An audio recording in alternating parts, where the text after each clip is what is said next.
যখন তুমি তোমার প্রিয়জনদের জন্য রান্না করবে এবং সেই রান্নাটা তারা তৃপ্তি করে খাবে, আমার মনে হয় তখনই তোমার রান্না করাটা সার্থক মনে হবে।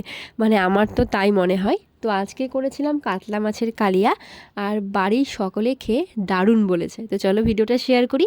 প্রথমে মাছটাকে আমি নুন, হলুদ আর তেল দিয়ে মাখিয়ে রেখেছিলাম 5 মিনিট, তারপরে ভেজে দেবো। আর মাছটা আমরা একটু কড়া ভাজা খাই।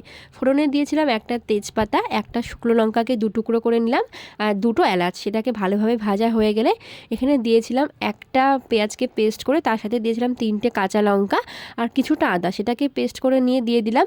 আর তারপর দিয়েছিলাম 1 চামচ হলুদ গুঁড়ো, 1 চামচ কাশ্মীরি লঙ্কার গুঁড়ো, আর এখানে তারপর দিলাম ধনে গুঁড়ো আর জিরে গুঁড়ো। সেটাকে ভালোভাবে ভেজে নিয়েছিলাম, ভেজে এটাকে গুঁড়ো করে নিয়েছিলাম। এরপরে দেব টমেটো বাটা, আর তারপরে আমি এখানে দিয়েছিলাম কাজু বাদাম বাটা। এটাকে খুব ভালোভাবে ভেজে নেব। ভাজা হয়ে গেলে উপর থেকে একটা তেল ছেড়ে দেবে। তারপরে আমি এখানে খুব সামান্যই জল দেবো, কারণ এই রান্নাতে খুব বেশি ঝোল ভালো লাগবে না।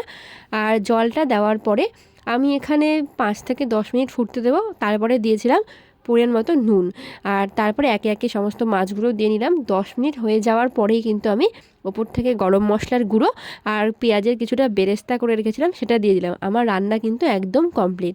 আর আমার মা বলে রান্নাটা নাকি খুব ধৈর্য নিয়েই করতে হয়, কারণ রান্নাটাও একটা আর্ট।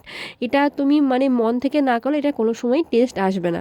আর সব সময় হয়তো সবার পক্ষে সম্ভব না, যখন তুমি খুব তাড়াতাড়ি করবে কোনো রান্না, তখন এত ধৈর্য নিয়ে করা সম্ভব না। কিন্তু মাঝে মাঝে মনে হয় একটু যত্ন করে কোনো রান্না করলে মন্দ হয় না। তো চলো টাটা।